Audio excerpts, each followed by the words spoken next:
Alright, so I've filmed so much in the last few days with this buggered arm of mine. It is cold, so I'm wearing my hoodie, but I'm in the shed now. Tomorrow, because this isn't going to be a resto build, it's just a rebuild to put a 92 back on the road.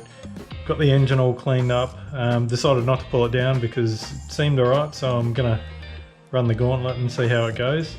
Worst case scenario, I'll just pull it out again and fix it, but what I've done here on the bench is I've got some footage. The other day I pulled apart the headlights and stuff like that, and wasn't too fussed with painting, like footage of painting stuff and bits and pieces, but what I've done here, I'll show you. I've got a bunch of spare parts, so these are like a assortment of rear sets and bits and pieces I've stockpiled over the years. Got the carbies there and bits and pieces. The disc rotors, they look not too bad. They could do with a clean up though. Rear brake and all that sort of stuff. Coming across a box of mostly Honda bolts, all of them sort of looking a bit old and withered. These ones have got paint on them from some lovely person, but you know, most of them will clean up pretty well.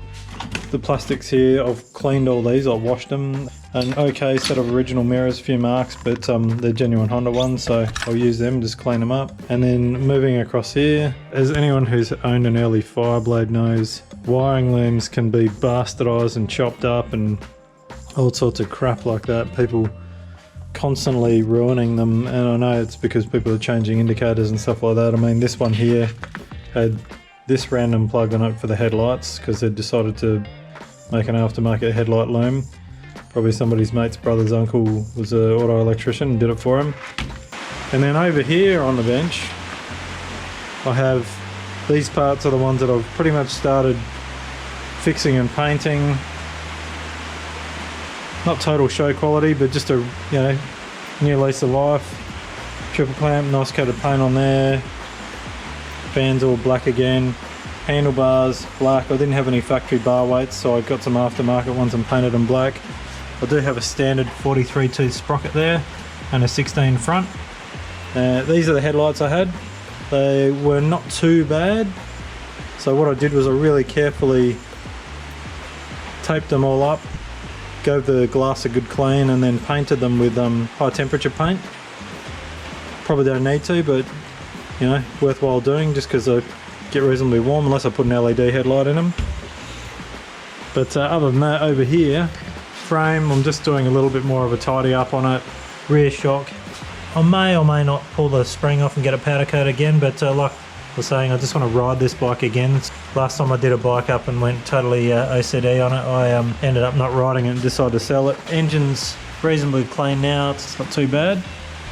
I had the idea of getting an aftermarket radiator because this one was a little bit damaged, got a dent in the bottom and it was slightly twisted. So my friend Mark up at APM, who's a radiator specialist, he fixed the twist in it and got it as good as possible, pressure tested it and given it a quick clean up and a paint job. Doesn't look too bad.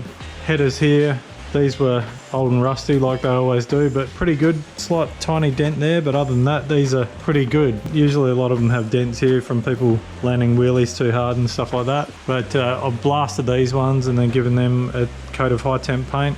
Ceramic coating is definitely better, but in this situation, just because I'm doing it on a budget, I just went for the high temperature paint. That's good for 2000 Fahrenheit, so that should be pretty good.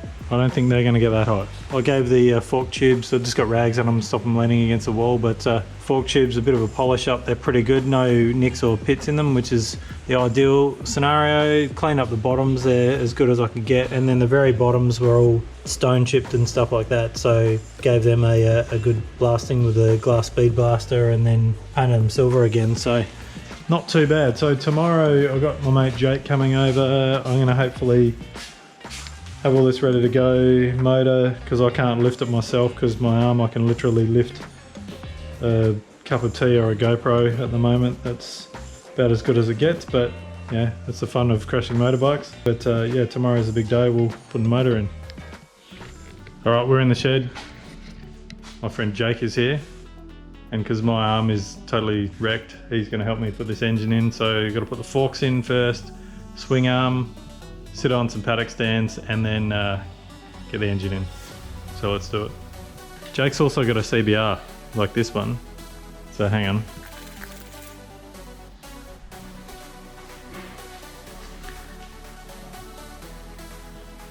It's very cool. All right, let's make a motorbike. Surgery time.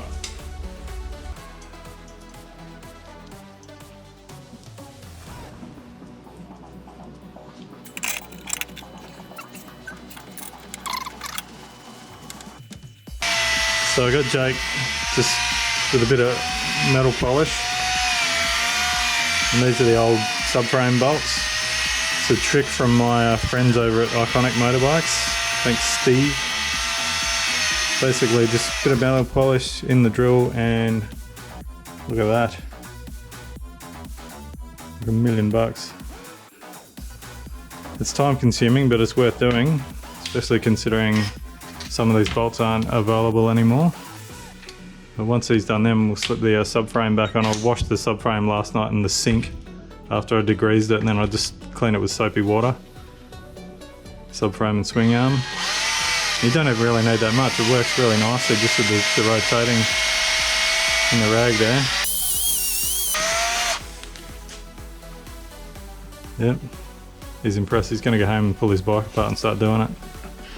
Maybe another tube of this.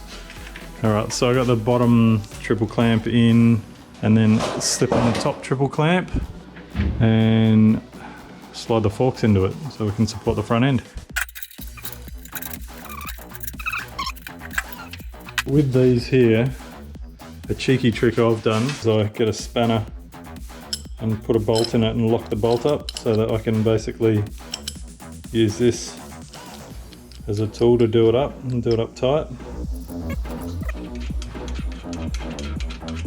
You can get proper tools for these, but because I didn't have one for the little one there, I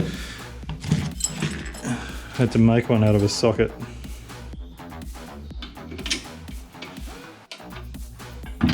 So quick thing for the Fireblade people, this frame spar on the later model one was lower, had a shorter shock in it, which actually means putting the engine in, it's a total bastard if you're trying to put the coolant header tank in, which goes around that way, you idiot. You can't put it in when the engine's in unless you're a magician, so never forget to do that. It bolts through there with a sleeved bolt onto the frame and slots into this little slot here with this tab off the side, that one there, and then there's another one down the bottom that goes into. But on the earlier ones, this is higher, so you can actually do it with the engine in, but I still prefer to do it. And also with the earlier ones, because of the fuel pump, have a fuel pump bracket on there which actually goes into that bolt there. So I did have two swing arms to choose from. Because this was a race bike, this 92, I'm going to go with this old one here because it's kind of cool, because it's got the RB Racing logo, which is my mate Harley in Sydney.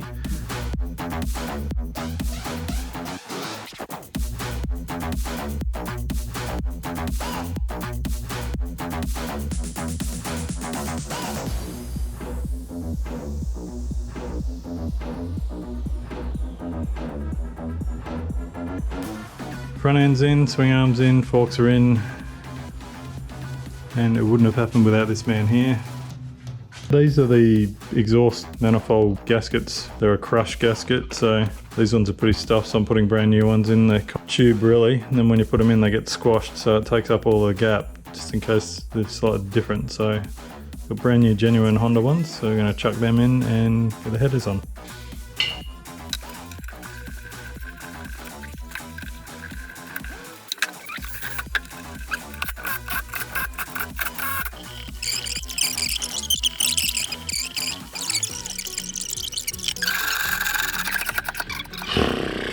Okay, fast forward now, the bike's getting further and further down the track. Jump through a few bits and pieces here because you don't want to watch me messing around. Jake's taken off, he's headed home.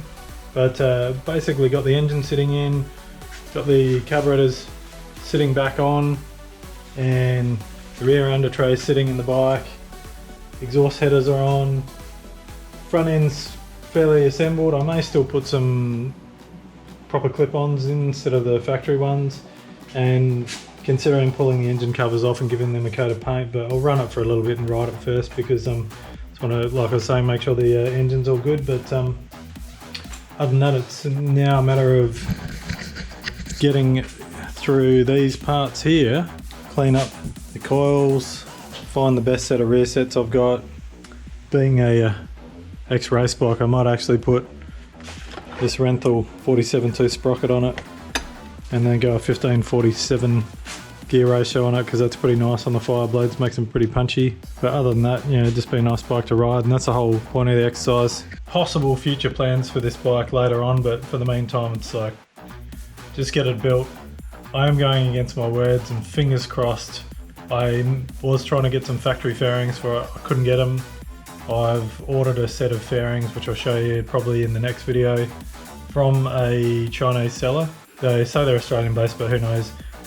And they've got a good feedback, so that's one bonus. But we'll see when they get here. Hopefully, fingers crossed, they're okay. But like I said, I've got future plans for this anyway. It doesn't include them, so just want to get this on the road, get it all nice and riding. Everything will be nice and work properly over new wheel bearings, brand new tyres, all that sort of stuff. So it should be quite a neat looking bike. And yeah, I'll stop waffling. See you in the next video. And that'll be Frank the Tank as well. So I'm skipping between this, messing around with this at home, and then getting down to do work at Tough Mounts on the Land Cruiser. So if you're a bit confused about what's going on there, I'm working on both projects at once. And as soon as I get this one done, then I'll be jumping onto that one, because that's the one I really want to build. So see you next time.